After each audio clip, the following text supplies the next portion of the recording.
Resource utilisation and sustainability എന്ന ചാപ്റ്ററാണ് നമ്മൾ പഠിച്ചുകൊണ്ടിരുന്നത്. ഇന്നത്തേത് രണ്ടാമത്തെ ക്ലാസ്സാണ്. സോ ഫസ്റ്റ് ക്ലാസ് നിങ്ങൾ എല്ലാവരും കണ്ടിട്ടുണ്ടാകുമെന്ന് വിശ്വസിക്കുന്നു. കണ്ടിട്ടില്ലെങ്കിൽ എന്താ ചെയ്യേണ്ടത് നിങ്ങൾക്ക് അറിയാമല്ലോ. ഡിസ്ക്രിപ്ഷനിൽ പ്ലേലിസ്റ്റിൻ്റെ ലിങ്ക് ഉണ്ട്. അതുവഴി നിങ്ങൾക്ക് എന്ത് ചെയ്യാം, ഇതിന് മുന്നേ എടുത്തിട്ടുള്ള എല്ലാ ക്ലാസ്സുകളും കാണാം. അതുപോലെ നോട്ട് അവൈലബിൾ ആയിക്കൊണ്ടിരിക്കുന്നു. ചാപ്റ്റർ ഏതാണ്ട് കംപ്ലീറ്റ് ആകുമ്പോൾ നമ്മൾ എന്ത് ചെയ്യും, ഈ പറയുന്ന നോട്ട് ടെലഗ്രാമിൽ അപ്ലോഡ് ചെയ്യും. അപ്പോൾ അതിന് മുന്നേ തൽക്കാലം നമ്മൾ നോട്ട് പറയുമ്പോൾ നിങ്ങൾ സ്ക്രീൻഷോട്ട് എടുത്ത് വയ്ക്കുകയോ അല്ലെങ്കിൽ അല്ലാതെ എഴുതി പോവുകയോ ചെയ്യുക. കുറച്ച് കഴിയുമ്പോഴത്തേക്ക്, അതായത് ചാപ്റ്റർ ഒന്ന് കുറച്ച് മുന്നോട്ട് പോയി തീരാറാകുന്ന സമയമാകുമ്പോഴേ നമ്മുടെ നോട്ട് എന്ത് ചെയ്യുള്ളൂ, ടെലഗ്രാമിലോട്ട് അപ്ലോഡ് ചെയ്യാൻ ഇപ്പോഴത്തെ നിലവിൽ സാധിക്കുകയുള്ളൂ. ഓക്കെ, അപ്പോൾ നോക്കാം. നമ്മൾ പഠിച്ചു അല്ലേ, റിസോഴ്സുകളെ പറ്റി പഠിച്ചു. മനുഷ്യന് ഉപയോഗമുള്ള എല്ലാ വസ്തുക്കളെയും നമുക്ക് എന്ത് വിളിക്കാം, റിസോഴ്സ് എന്ന് വിളിക്കാം. പക്ഷേ അത് എന്തൊക്കെ ആയിരിക്കണം, അത് ടെക്നോളജിക്കലി അക്സസിബിൾ ആയിരിക്കണം, അല്ലെ എക്കണോമിക്കലി ഫീസിബിൾ ആയിരിക്കണം. എങ്കിൽ നമുക്കത് എന്താണ്, റിസോഴ്സ് എന്ന് വിളിക്കാൻ പറ്റും. അങ്ങനെയുള്ള റിസോഴ്സുകളെ നമുക്ക് പെട്ടെന്ന് വീണ്ടും ഉണ്ടാവുമെങ്കിൽ നമുക്ക് തന്നെ റിന്യൂവബിൾ എന്നും, ഇല്ല നമ്മൾ ഉപയോഗിക്കുന്നതനുസരിച്ച് തീർന്നു പോയാൽ നമ്മളതിനെ നോൺ റിന്യൂവബിൾ എന്നും പറഞ്ഞു. അങ്ങനെയുള്ള ഒരുപാട് റിസോഴ്സുകൾ, അതിനകത്ത് ഏറ്റവും ഇമ്പോർട്ടൻ്റ് ആയിട്ടുള്ള ഒരു റിസോഴ്സാണ് മിനറൽ റിസോഴ്സ്. എന്തുവാണ്, മിനറൽ റിസോഴ്സ്. ഒറ്റ വാക്കിൽ തീരുമെങ്കിലും ഈ മിനറൽസ് എന്ന് പറയുന്നതിനകത്ത് നമ്മുടെ നിത്യജീവിതത്തിൽ നമ്മൾ ഉപയോഗിക്കുന്ന ഏതാണ്ട് ഒരു 70% സാധനങ്ങളും എന്തിൽ തന്നെയാണ് വരുന്നത്, മിനറൽസിൻ്റെ ഗ്രൂപ്പിലാണ് വരുന്നത്. എക്സാമ്പിൾ പറയട്ടെ, നമ്മുടെ ഇരുമ്പെന്ന് പറയുന്ന സാധനത്തിൻ്റെ ഇമ്പോർട്ടൻസ് നിങ്ങൾക്ക് ഇനി പ്രത്യേകിച്ച് പറഞ്ഞു തരേണ്ട കാര്യമില്ലല്ലോ. ഇരുമ്പ്, സ്വർണം, അലുമിനിയം പോട്ടെ, നിങ്ങൾ എഴുതുന്ന പെൻസിലിൻ്റെ ഗ്രാഫൈറ്റ്, അതുകൊണ്ട് അകത്തിരിക്കുന്ന മുന എന്ന് പറയുന്ന സാധനം ഗ്രാഫൈറ്റ്, അത് തൊട്ട് ടൈറ്റാനിയം എന്നൊക്കെ പറയുന്ന സാധനം നിങ്ങൾ കേട്ടിട്ടുണ്ടാവുമല്ലോ. അതായത് നമ്മുടെ സ്പേസ് ഷിപ്പിൽ ഉപയോഗിക്കുന്ന സാധനങ്ങൾ മുതൽ നമ്മൾ എഴുതുന്ന സാധാരണ പെൻസിൽ വരെയുള്ളതിനകത്ത് എന്തുണ്ട്, മിനറലുണ്ട്. പെട്രോള്, ഡീസൽ, കൽക്കരി, ഇതില്ലാതെ നമ്മുടെ എനർജി സെക്ടർ നടക്കത്തില്ല. അതിനകത്ത് എന്തുണ്ട്, മിനറലുണ്ട്. ന്യൂക്ലിയർ പവർ പ്ലാന്റ് വർക്ക് ചെയ്യുന്ന സാധനങ്ങൾക്കകത്ത്, യുറേനിയത്തിനകത്തൊക്കെ എന്താണ്, യുറേനിയം എന്നൊക്കെ പറയുന്നത് എല്ലാം എന്താണ്, മിനറലാണ്.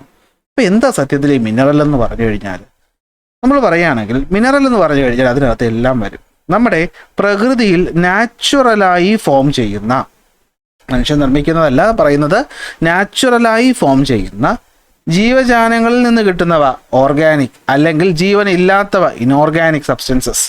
അതിൻ്റെ പ്രത്യേകത എന്താ, അതിനൊരു പ്രത്യേക കെമിക്കൽ ആൻഡ് ഫിസിക്കൽ പ്രോപ്പർട്ടി ഉണ്ടെങ്കിൽ നമുക്കതിനെ എന്ത് വിളിക്കാം, മിനറൽ എന്ന് വിളിക്കാം. അപ്പോൾ എന്താ മിനറൽ?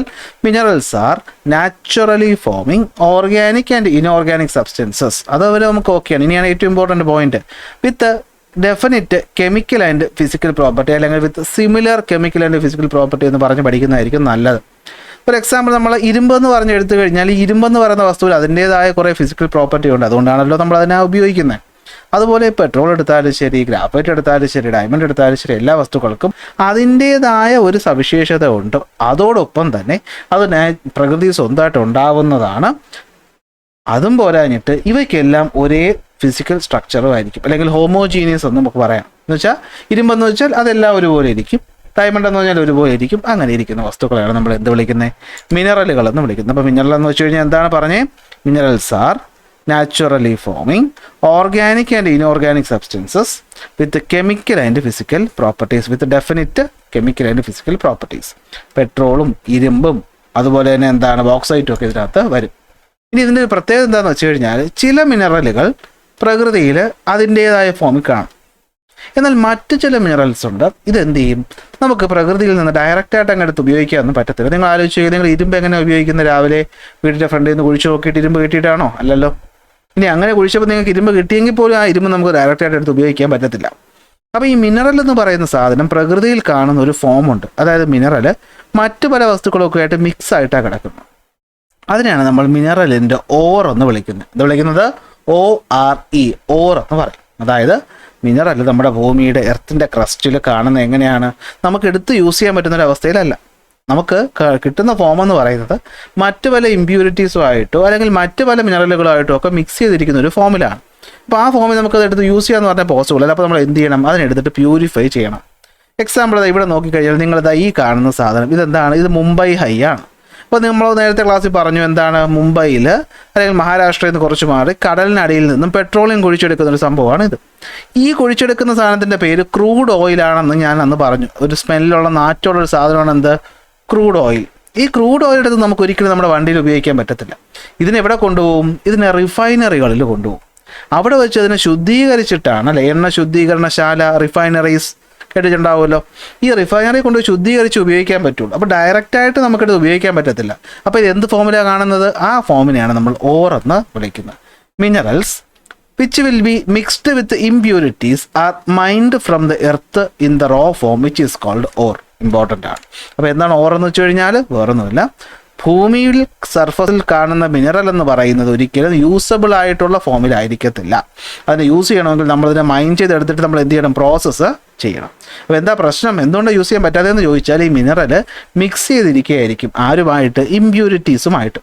നമുക്കതിൽ മിനറൽ അല്ലാതെ ആവശ്യമില്ലാത്ത സാധനത്തിന് നമുക്ക് ഇമ്പ്യൂരിറ്റി എന്ന് പറയാം. അപ്പോൾ അത് കുഴിച്ചെടുക്കുമ്പോൾ ഈ ഇമ്പ്യൂരിറ്റി കാണും. അപ്പോൾ അതിന് നമ്മൾ എന്ത് ചെയ്യണം? പ്യൂരിഫൈ ചെയ്യണം. അപ്പോൾ ഇമ്പ്യൂരിറ്റിയോട് കൂടിയുള്ള മിനറലിനെയാണ് നമ്മൾ എന്ത് വിളിക്കുന്നത്? മിനറലിൻ്റെ ഓർ എന്ന് വിളിക്കുന്നത്. ഒരു ഉദാഹരണം പറഞ്ഞു കഴിഞ്ഞാൽ ബോക്സൈറ്റ്.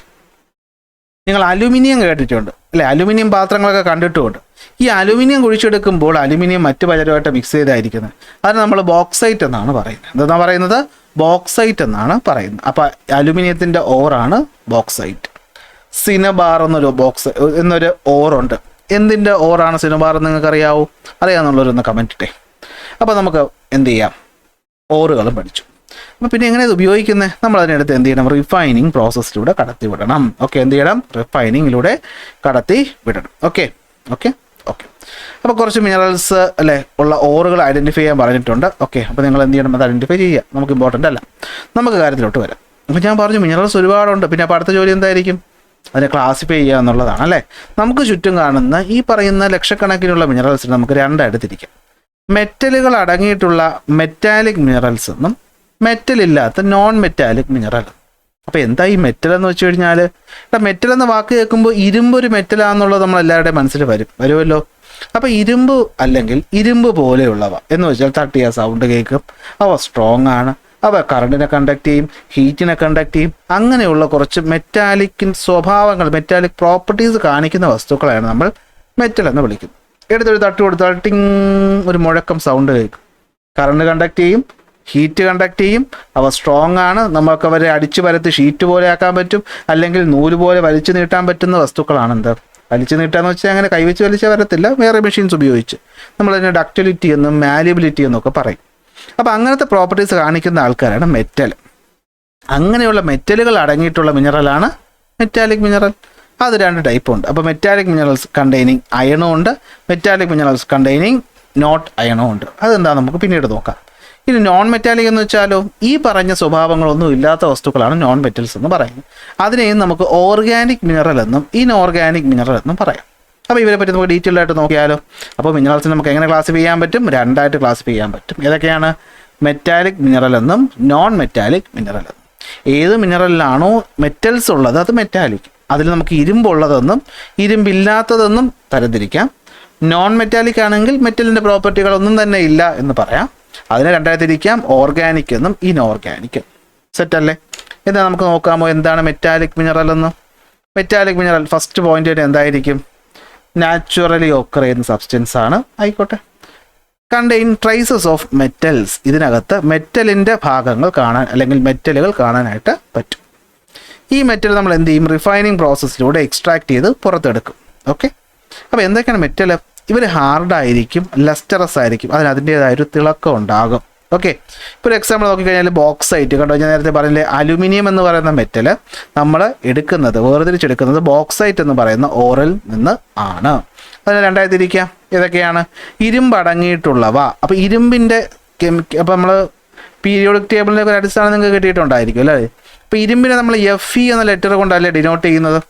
FE എന്ന് വെച്ച് കഴിഞ്ഞാൽ ഫെറം എന്നൊരു മീനിങ്ങാണ്. അപ്പോൾ ഇരുമ്പുള്ളവയെ നമ്മൾ ഫെറസ് എന്നും ഇരുമ്പില്ലാത്തവയെ നോൺ ഫെറസ് എന്നും വിളിക്കും. ഇരുമ്പുള്ളവയെ ഫെറസ് എന്ന് വിളിക്കും, ഇരുമ്പില്ലാത്തവയെ നോൺ ഫെറസ് എന്ന് വിളിക്കും. അപ്പോൾ ഇരുമ്പുള്ളവയുടെ പ്രത്യേകത എന്തായിരിക്കും? ഇരുമ്പിനൊരു ഗ്രേ കളർ നിറമല്ലേ, അത് മാഗ്നറ്റിക് അല്ലേ, എന്ന് വെച്ചാൽ കാന്തത്തിൽ ഒട്ടത്തില്ലേ, അത് ഹെവിയും ആയിരിക്കും. നോൺ ഫെറസ് എന്ന് പറയുമ്പോൾ എന്തായിരിക്കും? പല നിറങ്ങളിൽ ഇത് കാണാനായിട്ട് നമുക്ക് സാധിക്കും. അത് നോൺ മാഗ്നറ്റിക് ആയിരിക്കും. അലുമിനിയം ഒരു ഉദാഹരണമായിട്ട് എടുക്കാം. റിലേറ്റീവ്ലി അതെന്തായിരിക്കും? ലൈറ്റ് വെയ്റ്റും ആയിരിക്കും. അലുമിനിയവും ഇരുമ്പും അങ്ങ് ആലോചിച്ചാൽ മതി. അലുമിനിയം എന്തായാലും ഗ്രേ കളറല്ല, ഇരുമ്പ് ഒട്ടത്തില്ല, ലൈറ്റ് വെയ്റ്റുമാണ്. അപ്പോൾ അതേപോലെ വെച്ച് കഴിഞ്ഞാൽ നിങ്ങൾക്ക് ഫെറസും നോൺ ഫെറസും കിട്ടും. അപ്പോൾ പറഞ്ഞേ, മിനറൽസിൽ നമ്മൾ ആദ്യം പഠിക്കാൻ പോകുന്നതാണ് മെറ്റാലിക് മിനറൽ. അപ്പോൾ ഏത് മെറ്റലാണോ അല്ലെങ്കിൽ ഏത് മിനറലാണോ നാച്ചുറലി ഒക്കർ ചെയ്യുന്നത്, എങ്ങനെ ഒക്കർ ചെയ്യുന്നത്, നാച്ചുറലി ഫോം ചെയ്യുന്നത്, അതിൽ മെറ്റലിൻ്റെ ഭാഗങ്ങൾ ട്രേസസ് ഉണ്ടെങ്കിൽ അത് മെറ്റാലിക്.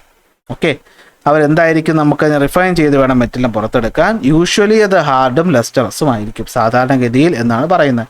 എന്ന് വെച്ച് ഹാർഡ് അല്ലാത്ത മെറ്റൽ ഉണ്ടോ എന്ന് ചോദിച്ചാൽ ഉണ്ട്, ലസ്റ്ററസ് അല്ലാത്ത മെറ്റൽ ഉണ്ടോ എന്ന് ചോദിച്ചാലും ഉണ്ട്. ജനറലി അല്ലെങ്കിൽ യൂഷ്വലി എന്ന് പറയുന്നത് മിക്കവരും ഇങ്ങനെയാണ് എന്നാണ്. അലുമിനിയവും അല്ലെങ്കിൽ അലുമിനിയം എവിടെ നിന്ന് കിട്ടുന്നു, ബോക്കൈറ്റിൽ നിന്ന് കിട്ടുന്നു. രണ്ടായി തിരിക്കാം, ഫെറസ് എന്നും നോൺ ഫെറസ് എന്നും. ഫെറസിൽ കണ്ടെയ്ൻ അയൺ, നോൺ ഫെറസിൽ ഡു നോട്ട് കണ്ടെയ്ൻ അയൺ. ഫെറസിൽ നോക്കിക്കഴിഞ്ഞാൽ ഗ്രേ കളറായിരിക്കും, കാന്തമൊട്ടും ഹെവി ആയിരിക്കും. നോൺ ഫെറസ് ആണെങ്കിലോ പല നിറത്തിലും കാണാൻ പറ്റും, കാന്തം ഒട്ടത്തില്ല, റിലേറ്റീവ്ലി ലൈറ്റ് വെയിറ്റ് ആയിരിക്കും. ഓക്കെ, നോൺ മാഗ്നറ്റിക്കിന് വേറെ മീനിങ്ങുകളും ഉണ്ട്, ഞാൻ തൽക്കാലം നിങ്ങൾക്ക് മനസ്സിലാവാനുള്ള മീനിങ്ങാണ് പറഞ്ഞു തന്നത്. റെഡിയല്ലേ? എന്നാൽ പിന്നെ ബാക്കി എന്താ ഉള്ളത് നോക്കേണ്ടോ?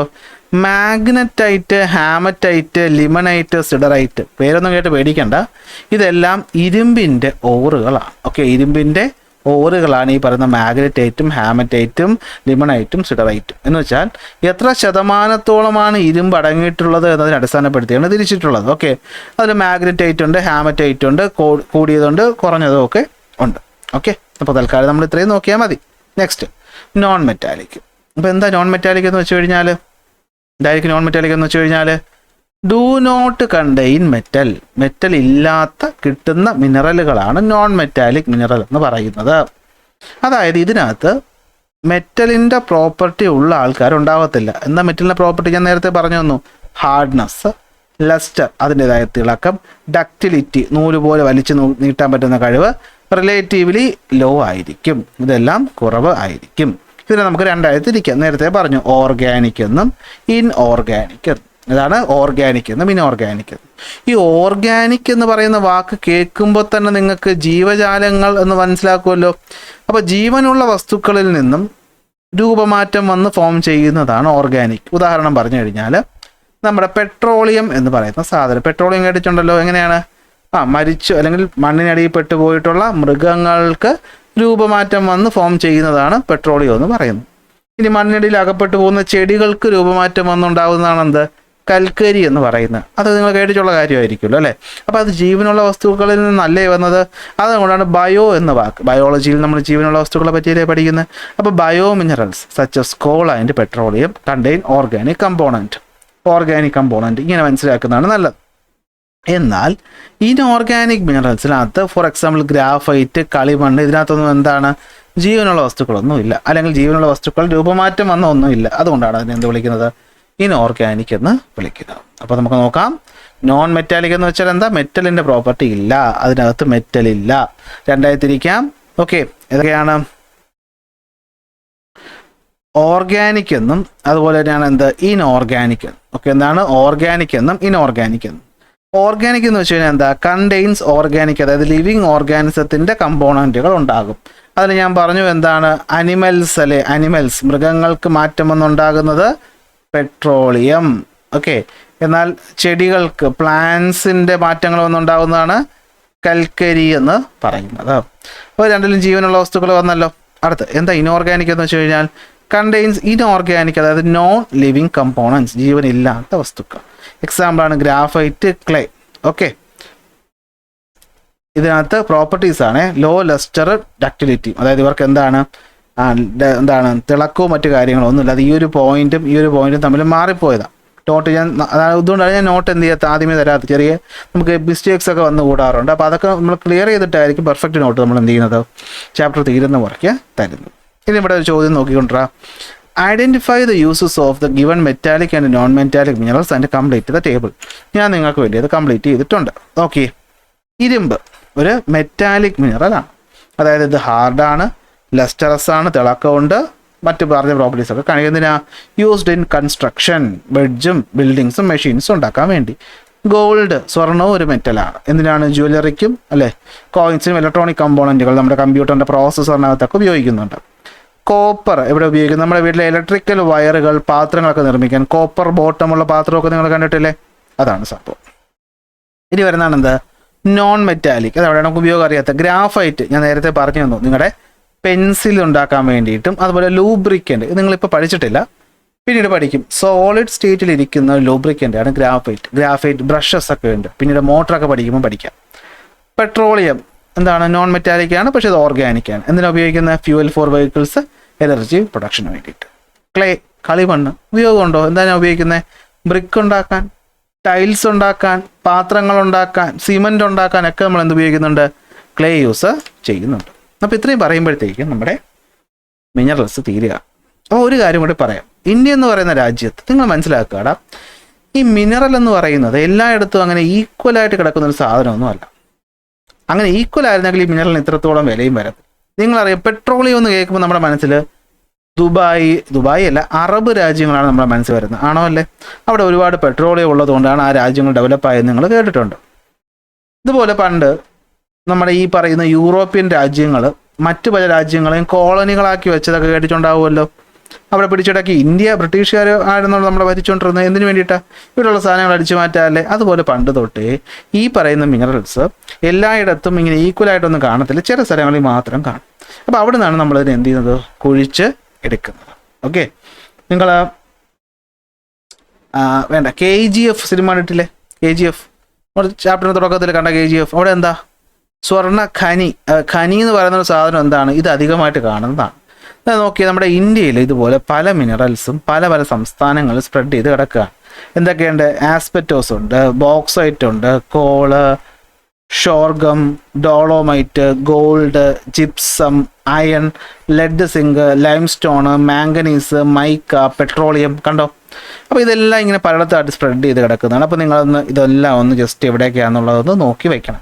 ഇവിടെ ഒരു ടേബിൾ നിങ്ങൾക്ക് ഫില്ല് ചെയ്യാൻ പറഞ്ഞിട്ടുണ്ട്. അതായത് ഈ പറയുന്ന മിനറൽസ് ഒക്കെ ഏത് സംസ്ഥാനത്തിലാണ് കാണുന്നത്? സ്വർണം, ഇരുമ്പ്, കോള്, മാംഗനീസ്. ഇത് ഞാൻ നിങ്ങൾക്ക് വേണ്ടി എന്ത് ചെയ്തിട്ടുണ്ട്? കംപ്ലീറ്റ് ചെയ്തിട്ടുണ്ട്. സ്വർണം കാണുന്നതിൽ പ്രധാനം കർണാടകയാണ്, KGF ആണ്.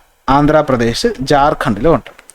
ഇരുമ്പ് കൂടുതലുള്ളത് ഒഡീഷ, ജാർഖണ്ഡ്, ഛത്തീസ്ഗഡ്, കർണാടക, മധ്യപ്രദേശ് ആണ്. ഈ പറയുന്ന സ്ഥലങ്ങളൊക്കെ അറിയാവോ? അതാ കണ്ടു, ഇതാണ് ഒഡീഷ, ജാർഖണ്ഡ്, ഛത്തീസ്ഗഡ്, മധ്യപ്രദേശ്. ഇവിടെയൊക്കെയാണ് ഇരുമ്പ് അധികം കാണുന്നത്. ഓക്കെ, കൽക്കരി എവിടെയൊക്കെയാണ് കാണുന്നത്? അതും ഈ പറയുന്നത് ജാർഖണ്ഡ്. നമ്മുടെ ശ്രദ്ധിക്കേണ്ട ഒരു കാര്യം എന്താണെന്ന് വെച്ച് കഴിഞ്ഞാൽ നോക്കടാ, നമ്മുടെ ഈ പറയുന്ന ഈ പറയുന്ന ഭാഗം, ഈ ജാർഖണ്ഡ്, ഛത്തീസ്ഗഡ് എന്നൊക്കെ പറയുന്നത് മിനറൽസിൻ്റെ ഒരു കലവറയാണ്. ഈ പറയുന്ന ഭാഗങ്ങളെന്ന് പറയുന്നത് ഏറ്റവും കൂടുതൽ ഇന്ത്യയിൽ മിനറൽസ് കാണുന്ന ഭാഗങ്ങളാണ് ഇവിടെ ഒന്ന് പറയുന്നത്. സ്റ്റോർ ഹൗസ് ഓഫ് മിനറൽസ് എന്ന് പറയും. എന്ന് വെച്ചാൽ ഇത്രയും ഭാഗം പെനിൻസുലാർ പ്ലേറ്റ്യൂ എന്നാണ് നമ്മൾ ഇതിനെ പറയുന്നത്. ഈ പെനിൻസുലാർ പ്ലേറ്റ്യൂ എന്ന് പറയുന്ന ഭാഗത്ത് ഒരുപാട് മിനറൽസ് ഉണ്ട്. ഇത് എന്തുകൊണ്ട് ഉണ്ടായി എന്നൊക്കെ ഉള്ളത് കഥയാണ്, പിന്നെ പറഞ്ഞുതരാം. അപ്പോൾ കോൾ എവിടെയൊക്കെയാണ്? ജാർഖണ്ഡ്, ഒഡീഷ, ഛത്തീസ്ഗഡ്, വെസ്റ്റ് ബംഗാൾ, മധ്യപ്രദേശ്. പിന്നെ വരുന്ന ഒന്നാണ് മാംഗനീസ്. അതും ഒരു മെറ്റാലിക്കാണ്. ഒഡീഷ, മധ്യപ്രദേശ്, മഹാരാഷ്ട്ര, കർണാടക, ആന്ധ്രാപ്രദേശ് ഇവിടെയൊക്കെയാണ് ഇത് അധികമായിട്ട് കാണുന്നത്. അപ്പോൾ ഇത്രയും പറഞ്ഞു കഴിയുമ്പോഴത്തേക്കും നമ്മുടെ മിനറൽസ് തീരും. ഇനി മിനറൽസ് കൊണ്ട് പ്രവർത്തിക്കുന്ന മാനുഫാക്ചറിങ് ഇൻഡസ്ട്രികളെ പറ്റിയാണ് പഠിക്കാനുള്ളത്. അതെപ്പോൾ പഠിക്കാം? അടുത്ത ക്ലാസ്സിൽ പഠിക്കാം. അപ്പോൾ ക്ലാസ് ഇഷ്ടപ്പെട്ട ലൈക്ക് ചെയ്യാനും ഷെയർ ചെയ്യാനും സബ്സ്ക്രൈബ് ചെയ്യാനും മറക്കണ്ട. അടുത്ത ക്ലാസ്സിൽ അടുത്ത ടോപ്പിക്കുമായിട്ട് കാണാം.